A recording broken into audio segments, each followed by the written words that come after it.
That has nothing to do with you. Right. Has to do with the hedge that I put around myself. Sure. Because Jeremiah said, the heart is desperately wicked. Above all else, who can know it? And when I think to myself, there go I say, for the grace of God, I can do anything anybody else has done. Protects you, protects your reputation, protects what your wife may be thinking and wrestling, struggling with. So a lot of great reasons to do that. We're going to continue to look at this issue of how to make sure that we're not falling into scandal. If you can, join us in the book of 2 Samuel. We're going to be in chapter 11 today as we begin our message. Here's Pastor Ford. Now, every believer has issues. And some of us have addictions. Now, it's not always the alcohol, to drugs and the sex and the money and the fame and the fortune. So some of us, we're not hooked on drugs, we're not hooked on alcohol. As a matter of fact, you listen to some of us talking, we're not even hooked on phonics. But there's a whole lot of people in this room, we've already talked about it, who have an addiction. And that addiction, they get their fix every Thursday night at 8 p.m. Central Standard Time. Amen. They get, look at some of them smiling. That's right. That's right. That's right. Yeah, you're addicted to scandal. Mm-hmm.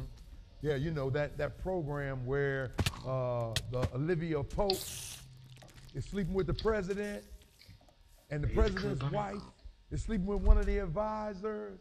Nope. Sleeping with the vice president? Lord have mercy. I thought it was an advisor. So the president and the vice president cheating.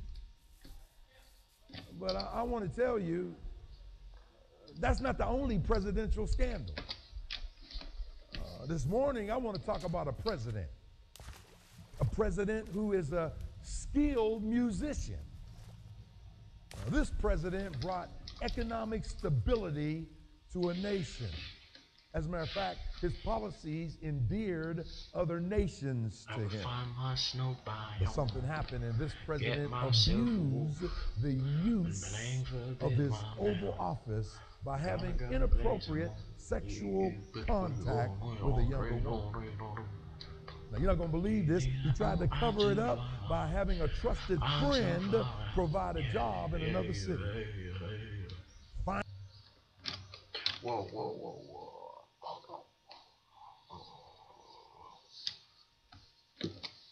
I need a push permit. A payroll, a high-ranking official in the country. Who remembers that presidential scandal? Who is it? It was David. Hey, sheep. Because scandal didn't start when this TV show started, nor did it start when Bill Clinton did what he did with Monica Lewinsky. No, you can go back in 2 Samuel chapter 11, and you can see there was another president. They called him King David, and there was a scandal. That's the one I want to talk about today. I want to talk about that scandal. I want to talk about what 2 Samuel chapter 11 records about King David and his scandal. And I'm guaranteeing you that the scandal that you're watching and the scandal that happened in 1998 ain't got nothing on this scandal. Amen. Now, the first thing that comes to mind is this. How could David do such a thing being a man after God's own heart? Well, let's not talk about David. The last time you did something that you didn't want. Okay, let me just go ahead. Everybody, you see how the halos come out? The halos come out. When you say, last time you did something that you know you weren't supposed to do in a place where you weren't supposed to be. And all the halos come up like, he ain't talking to me. And I tell you all the time, be careful that your halo don't become the noose around your neck. Yeah. So how could he do such a thing? Well, how could I do what I do that you don't know what I do? And how could you do what you do that I don't know what you're doing? Everybody look holy today because we in church. Amen. And so how could he do it? Let me get the bottom line. Because sin makes you do stupid things. Yeah, it does. I should have got more amens than that. I got to get a witness from somewhere. I mean, you think about it now. David has been king for 33 years. He's fought some tremendous battles. He has gone through some tremendous valleys. And now he's at the zenith of his career. He's at the height of his preeminence and his prominence and his prosperity. And all of a sudden, he does something that demonstrates you got to be stuck on stupid. I submit, he's too old to be this stupid. And I think about myself, I say, I'm older than he is in this passage. I don't sit there looking at me all holy like you never done something stupid. The only difference between David and some of us, you know what it is? Come on, ask me what is it? We haven't got caught yet. Amen. Look, most of us have done things that we regret. Guy had his wedding band on his pinky finger. Guy said, you got that on the wrong finger. He said, no, it isn't. It's the right finger. I just married the wrong woman. Man, we've all done some things that we regret. Many of us, instead of waiting on Miss Right, marry Miss Right now. For some of us, it was lying. Preacher was with these three guys. He walked up on them. They were gambling. And they had this big money in the pot. He said, what are you doing? He said, well, we're trying to see if we can tell the biggest lie. This could be a long and whoever session. does gets this pot. So the first guy said, yeah, I told everybody that I was Holly Berry's first boyfriend. Right now. I said, man, that's a big lie. The other one said, well, I told him I'm the one who trained Michael Jordan in basketball. That's a big lie. Third guy said, yeah, well, I was at home, my phone rang, it was President Obama. Preacher said, look, don't you know the Bible says you ain't supposed to lie? He said, well, I've been a Christian for 30 years, and I ain't told a lie since I've been saved. They said, here, preacher, you won. Take the money. Take the money. You're listening to Treasure Truth with Pastor and author James Ford Jr., the first message in a short series entitled Scandal. We're looking at 2 Samuel chapter 11. Now, stay tuned. We need to pause the message right here, but we'll come back and continue with Pastor Ford's teaching in just a moment. I want to remind you, Treasured Truth is a listener-supported ministry, and we do depend on your generosity to be able to continue to bring you Pastor Ford's teaching. If you'd like to give a gift, you can do that when you click on the Donate to Treasured Truth link on the left side of our homepage. Again, our website address, treasuredtruthradio.org. Back to the message. Here's Pastor Ford. I could keep mentioning sins, but let's not do that.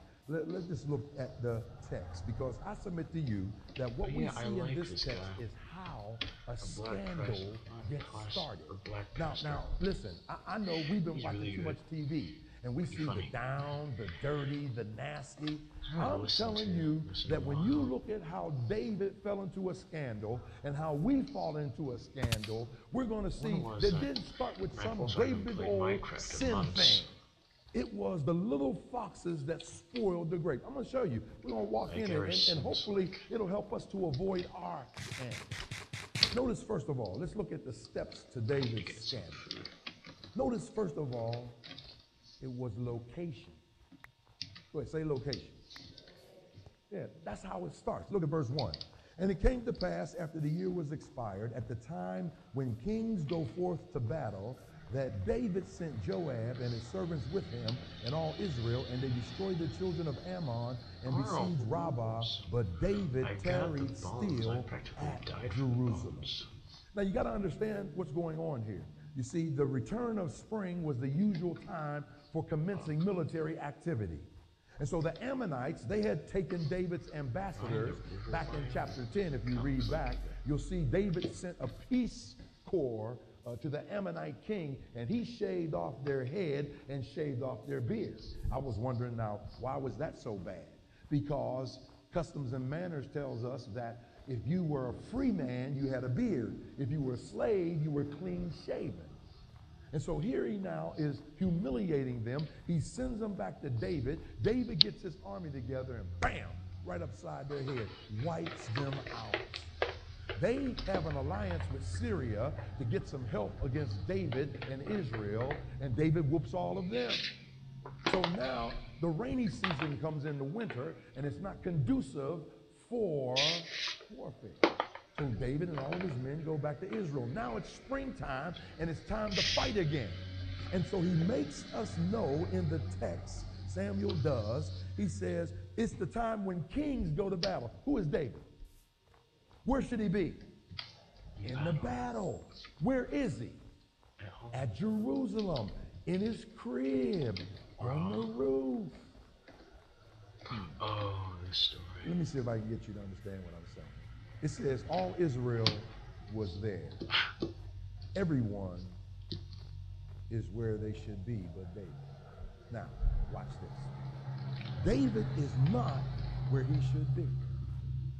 And since he's not where he should be, he saw what he should not have saw. And because he saw what he should not have saw, because he was where he should not have been, then he wanted what he should not have wanted. And since he wanted what he should not have wanted, because he saw what he should not have saw, because he was where he should not have been, he took what he should not have taken. So he took what he shouldn't have taken because he wanted what he should have wanted, because he saw what he shouldn't have saw, because he was where he should not have been. Which is actually his best friend, and then so then he took what he should not have taken, so he paid what he should not have paid. Why? Because he took what he should not have taken, because he wanted what he should not have wanted, because he saw what he should not have saw, all because he was where he should not have been. So it all starts with being in the wrong place. Temptation, what does it take? Two things: opportunity and desire. Dave, listen, amen. Opportunity and desire. See, you could have a desire, but if you don't have opportunity, there's no temptation. But if you have opportunity, you don't have desire, then there's no temptation. And so what happens? It all starts because he's not where he should be. Okay, Judges chapter 14, verse 1. Samson, our man, he was a he-man, help me out, with a she weakness. That's right.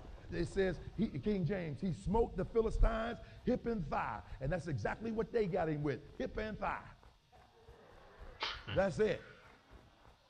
Yep. He's what the Bible calls a whoremonger, 8 to 80, blind, crippled, or crazy. He didn't care. But guess what? He put himself in a place where he could be tempted. Because here's what it says. And Samson went down to Timnath. Wait a minute. Where's Timnath? It's in enemy territory. Samson, you're a judge. You're a prophet. What are you doing in this place? Just for sake of repetition, you know, some of you weren't here the last 8 times I shared it. But, you know, my son had me laughing. He said, Dad, he said, I saw one of your leaders at the club. I said, oh, yeah? Yeah. And they come walking up on me talking about, what you doing in here? You the pastor's son. I said to him, I said, I'm backsliding. That's what I'm doing in here. What you doing in here? You one of the leaders at the church.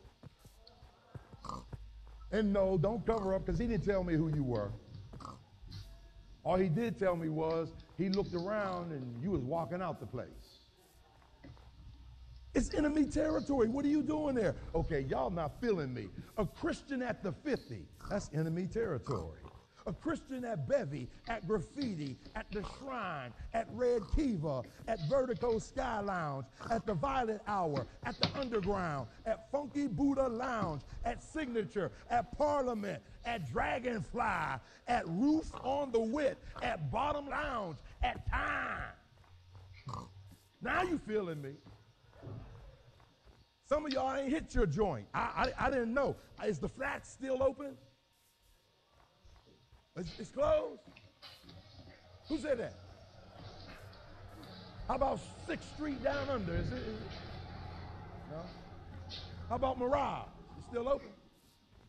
How about the Coop? Deacon, what you know about what? Yeah. He was at the wrong place, got hooked up with the wrong individual. How many of us, that's our story. That's our story. It's location. We put ourselves in a place where we could be tempted instead of saturating the place with our absence. We know there's some places that we ought not go.